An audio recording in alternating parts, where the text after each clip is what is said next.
Hello everyone, welcome back to Sawyer Studios, and I am doing a review on the ITS Resistance Transport, and this was a set that I was skeptical about getting, and I only really got it because I need the set for my mock, so I wasn't planning on getting this, and I had some opinions that were justified throughout building it, but also had some awfully pleasant surprises actually while building this set, so I'll get into that in just a moment. This set is set number 75293, ages 9 and up, 932 pieces, retails for $100 in the US of A. This is a pretty cool looking sequel ship. Obviously it's from Galaxy's Edge. If you've been to Galaxy's Edge, you will recognize it. I have not been to Galaxy's Edge, so I don't recognize it.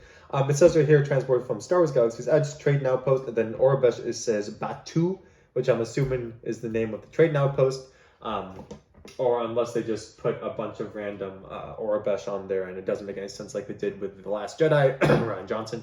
Anyway, so we do have a secret code to unlock this ship in the Star Wars The Skywalker Saga, just like we had in the Razor Crest, I believe, as well. So we were getting these, like secret codes and stuff, which is some cool extra incentive for LEGO to be doing so that they can raise prices on this ship. Let's get into the set, but first let's get into the 4 minifigs that we get here.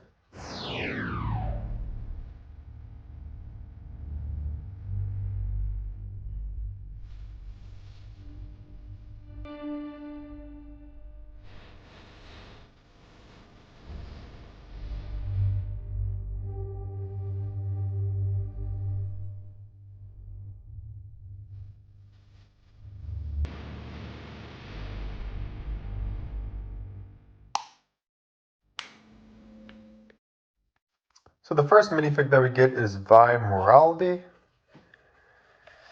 Don't know her, but she does look like she's a cool minifig with her blue highlights on her hair and stuff. Looks very cool. I think this is the first time we've gotten a figure like this in Star Wars, at least one that I can remember.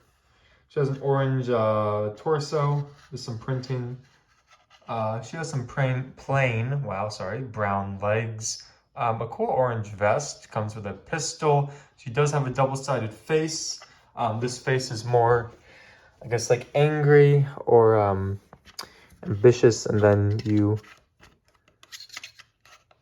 turn this face around and you have more of a happier face right here. And yeah, that's practically this minifigure. Next up we have is Lieutenant Beck. He is a Mon Calamarian, which honestly is the minifigure to get in this set.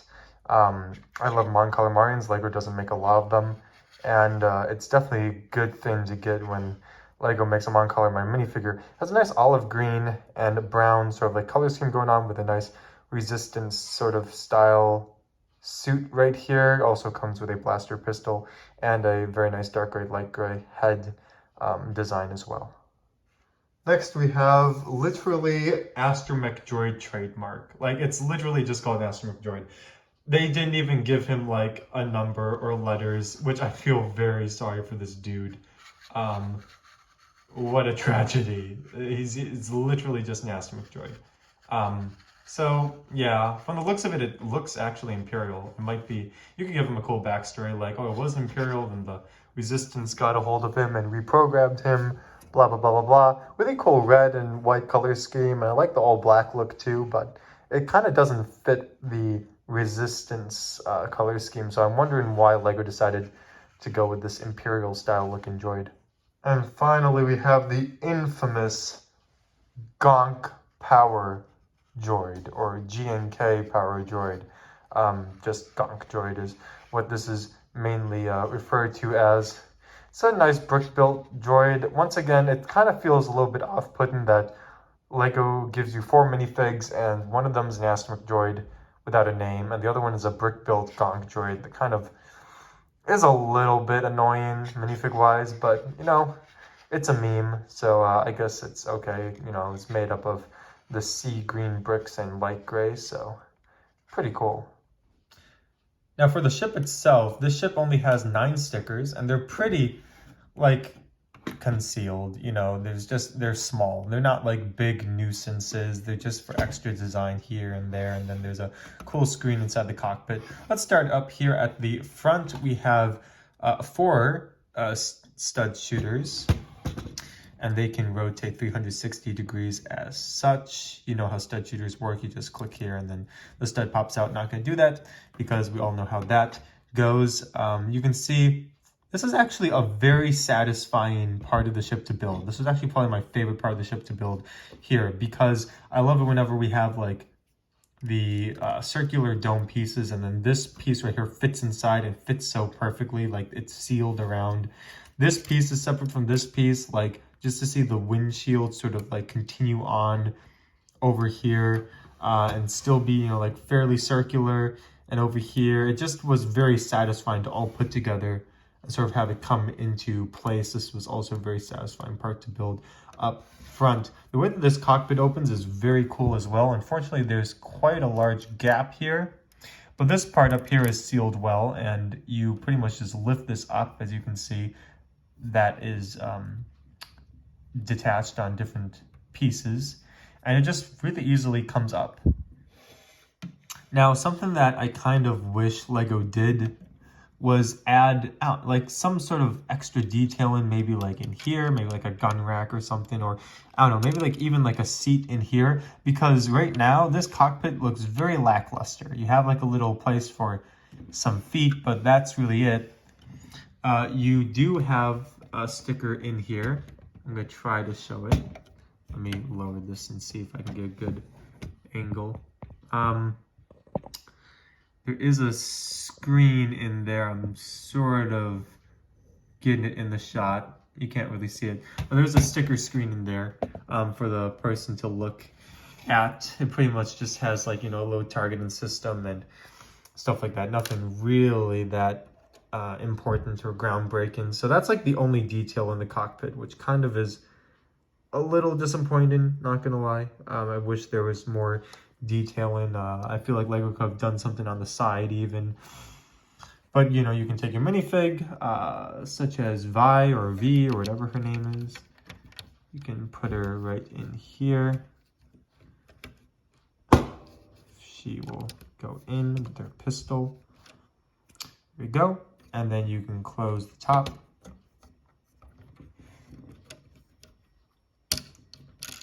Pistol, just leave it in her lap. There you go.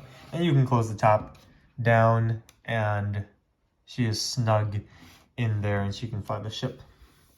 This part was very satisfying because this is made up of 3 pieces that come together very well. So pretty much Lego has you in the instruction booklet, attach all of them on like such, and then you fold like this up, this goes in and this comes down, and that just like the gaps are filled in so nicely. That being said, right directly underneath it, there is a obvious hole right there and some ugly Technic pieces showing, and it kind of ruins it. I like to look at the ship with this sort of angle as best as I can, because this looks really nice. If you look underneath, that looks pretty crappy. Going to the middle part of the ship, this is like the cargo hold. The easiest way to access it is to take this entire top piece off. And there you go. You can see there's not a lot of room due to the upside down pyramid design of the ship. However much I do like how the upside down like pyramid design looks, it does cause this part area to be very much constricted, and the cargo crate here takes up the most space, like half of it.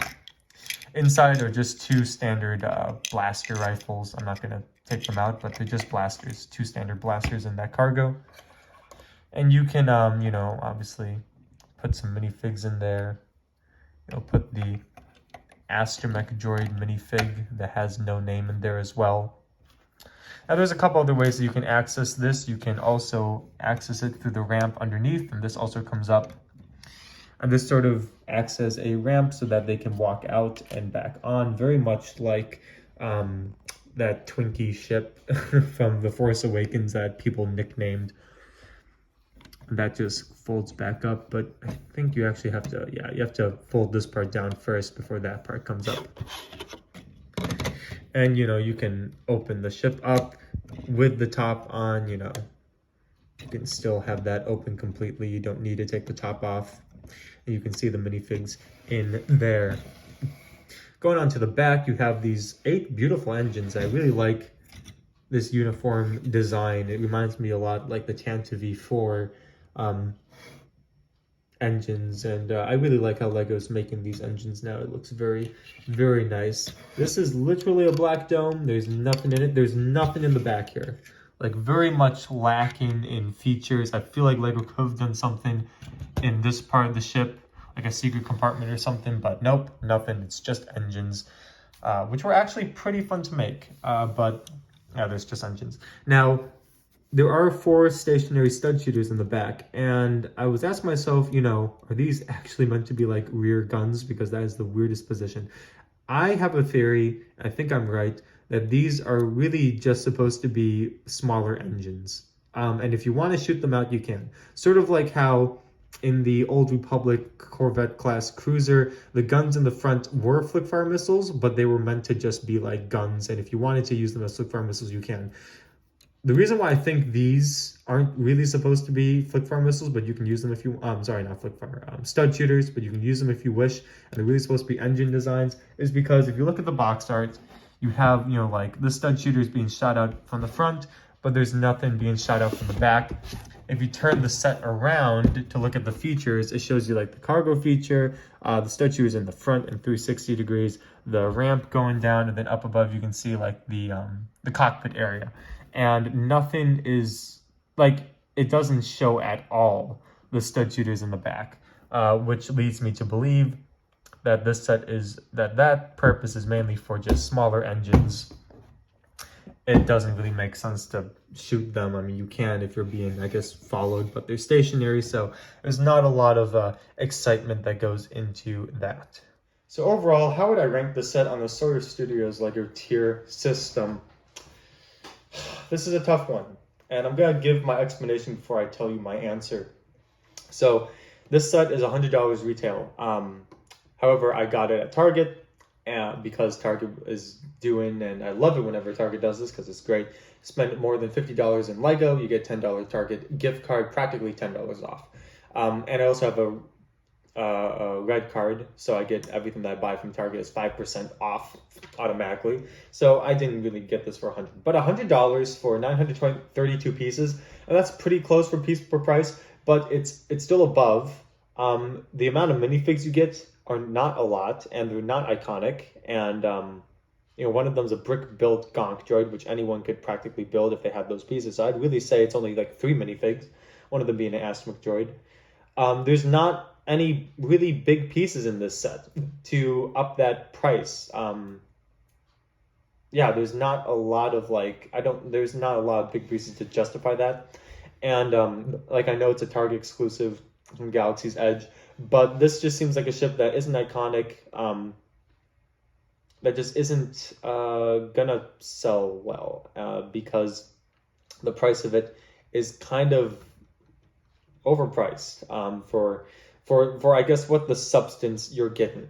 The look of the ship I love, with few exceptions. We're going to ignore the Technic pieces, but everything else about the ship, it looks like a really good sequel ship.